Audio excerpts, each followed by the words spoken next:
सफल बने, समर्थ बने, पावन बने जीवन।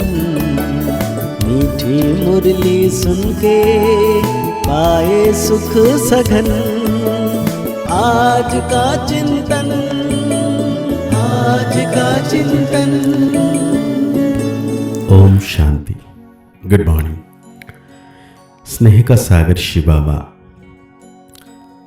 प्यारा पिता परमात्मा, आज हम बच्चों को कह रहे हैं तुम्हारा यह टाइम बहुत बहुत वैल्यूबल है, इसलिए इसे व्यर्थ मत गवाओ। पात्र को देखकर ज्ञान दान करो। साथ में बाबा पूछ रहे हैं गुणों की धारणा भी होती जाए और चलन भी सुधरती रहे। इसकी सहज विधि क्या है? बाबा कहते हैं जो बाबा ने समझाया है वो दूसरों को समझाओ। ज्ञान धन का दान करो तो गुणों की धारणा भी सहज होती जाएगी, चलन भी सुधरती जाएगी। जिनकी बुद्धि में यह नॉलेज नहीं रहती है, ज्ञान धन का दान नहीं करते, वो है मनहूस। वह मुफ्त अपने को घाटा डालते हैं। बाबा ने बहुत प्यारा सा गीत याद किए हैं। हो बचपन के दिन भुला न देना, आज हंसी कल रुला न देना। हो बचपन के दिन भुला न देना। बाबा कहते हैं मीठे मीठे बच्चों ने गीत सुना, अर्थ तो अच्छी रीति समझा। हम आत्मा है और बेहद का बाप के बच्चे हैं, ये भुला ना दे। अभी अभी बाप की याद में हर्षित होते हैं, अभी अभी फिर याद भूल जाने से गम में पड़ जाते हैं। अभी अभी जीते हो, अभी अभी मर पड़ते हो। अर्थात अभी अभी बेहद के बाप के बनते हो, अभी अभी फिर जिस्मानी परिवार की तरफ चले जाते हो। बाप कहते हैं आज हंसे और कल रोना देना। यह हुआ गीत का अर्थ। बाबा कहते हैं तुम बच्चे जानते हो, बहुत करके मनुष्य शांति के लिए धक्का खाते रहते हैं। तीर्थ यात्रा पर जाते हैं, ऐसे नहीं कि धक्का खाने से कोई शांति मिलती है। यह एक ही संगम युग है जब बाप आकर समझाते हैं पहले पहले तो अपने को पहचानो। आत्मा है ही शांत स्वरूप, रहने का स्थान भी शांति धाम है।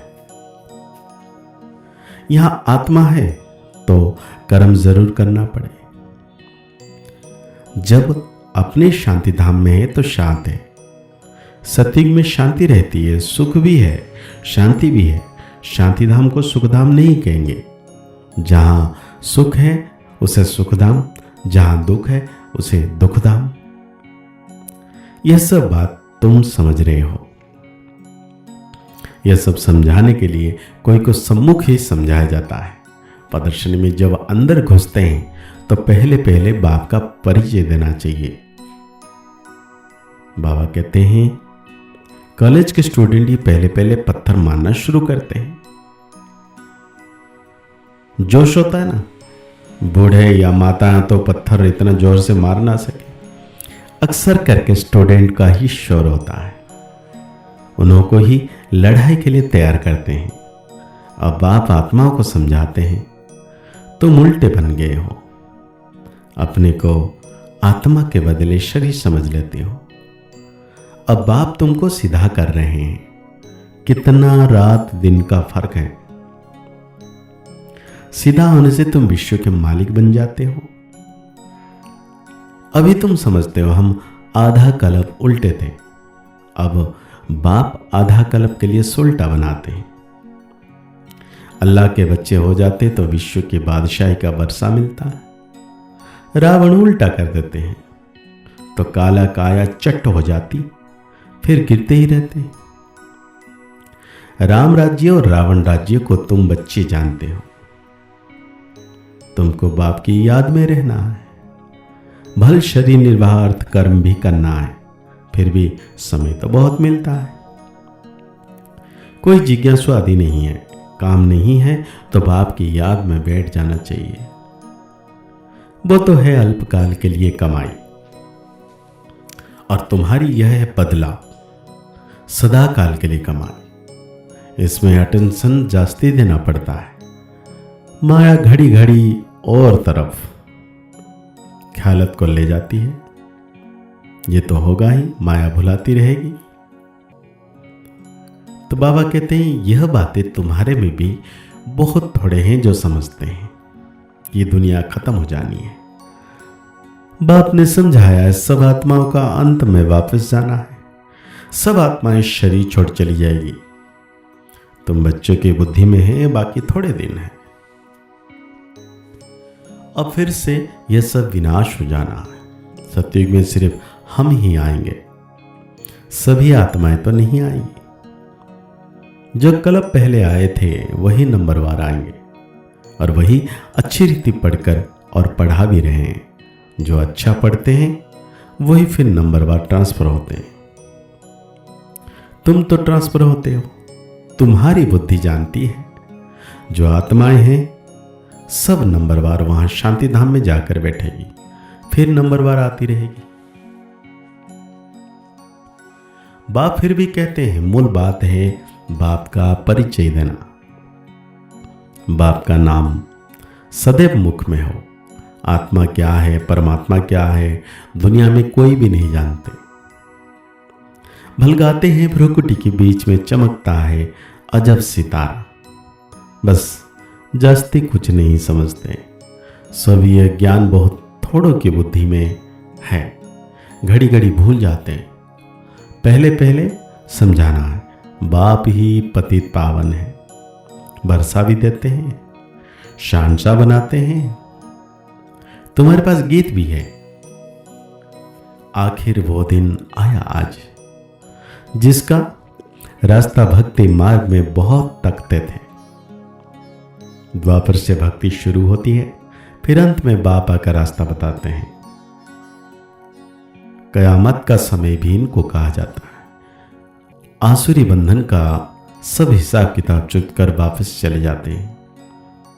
84 जन्म के पाठ को तुम जानते हो। बाप कहते हैं तुम कहते थे ना, अभी फिर तुमको याद दिलाता हूं। कहते थे ना कि आप जब आओगे आपको ही याद करेंगे। नष्ट महा हो जाओ, इस देह से भी नष्ट महा हो जाओ। अपने को आत्मा समझ मुझे ही याद करो तो तुम्हारे भी कर्म विनाश हो जाए। यह मीठी बात सबको पसंद आई। बाप का परिचय नहीं होगा तो फिर किस ना किस बात में संशय उठाते रहेंगे। इसलिए पहले तो 2-3 चित्र आगे रख दो जिसमें बाप का परिचय हो। बाप का परिचय मिलने से बरसे का भी मिल जाएगा। बाप कहते हैं मैं तुमको राजाओं का राजा बनाता हूं। यह चित्र बनाओ, डबल सिरताज राजाओं के आगे सिंगल ताज वाले माथा टेकते हैं। आप ही पूज्य, आप ही पुजारी का राज भी समझ आ गया। पहले बाप की पूजा करते हैं, फिर अपने ही चित्रों की बैठ पूजा करते हैं। जो पावन होकर गए हैं उनका चित्र बनाए बैठ पूजते हैं। तो बाप कहते हैं इस तरफ है दैवी संप्रदाय और उस तरफ है आसुरी संप्रदाय। बुद्धि से तुम जानते हो अभी हम संगमिक पर हैं। संगमिक पर शिव बाबा से वर्षा ले रहे हैं। एक ही घर में एक संगमिक का एक कलयुग का दोनों इकट्ठे रहते हैं। फिर देखा जाता है हंस बनने लायक नहीं है तो युक्ति रची जाती है, नहीं तो विघ्न डालते रहेंगे। कोशिश करनी है आप समान बनाने की। तो आज बाबा धारणा के लिए हम बच्चों को कह रहे हैं कुछ भी होता है तो भावी समझ शांत रहना है, क्रोध नहीं करना है, जितना हो सके अपने आप को कंट्रोल करना है। युक्ति रच आप समान बनाने की कोशिश करनी है। बहुत प्यार और नम्रता से सबको बाप का परिचय देना है। सबको यही मीठी मीठी बात सुनाओ कि बाप कहते हैं अपने को आत्मा समझ मुझे याद करो, इस देह से नष्ट महा हो जाओ। तो आज बाबा वरदान दे रहे हैं हर आत्मा को भटकने व भिखारीपन से बचाने वाले निष्काम रहम दिल भाव। जो बच्चे निष्काम रहम दिल हैं, उनके रहम के संकल्प से अन्य आत्माओं को अपने रूहानी रूप व रूह की मन सेकंड में स्मृति आ जाएगी। रूह की जो मंजिल है वो स्मृति में आ जाएगी। उनके रहम के संकल्प से भिखारी को सर्व खजानों की झलक दिखाई देगी। बस सर्व के दुख हरता सुख करता का पाठ बजाएंगे। दुखी को सुखी करने की युक्ति व साधन सदा उनके पास जादू की चाबी के माफिक होगा। तो आज बाबा हम बच्चों को स्लोगन दे रहे हैं, सेवाधारी बन निस्वार्थ सेवा करो तो सेवा का मेवा मिलना ही है। अव्यक्त इशारे में बाबा कह रहे हैं, अंत समय में प्रकृति के 5 तत्व ही अच्छी तरह से हिलाने की कोशिश करेंगे, परंतु विदेह अवस्था की अभ्यासी आत्मा बिल्कुल ऐसा अचल अडल पासविता न रहोगी जो सब बातों में पास हो जाएगी, लेकिन वो ब्रह्मा बाप के समान पासवित ऑनर का सबूत देगी। इसके लिए समय निकालकर प्रकृति के 5 तत्वों की सेवा करते शुभ भावना के सकाश देते रहो। तो आज के मुरली के अनुसार हम सो मान लेंगे, मैं निष्काम रहम दिल आत्मा हूं। मुरली को और गहरी रीति से चिंतन करते हुए निरंतर मीठे बाबा की याद में रहना है कि सर्वशक्तिवान बाबा सदा मेरे साथ हैं। मुस्कुराते रहिए, आगे बढ़ते रहिए, पुरुषार्थ करते रहिए, खुश रहें, स्वस्थ रहें, मस्त रहें। ओम शांति, ओम शांति, ओम शांति।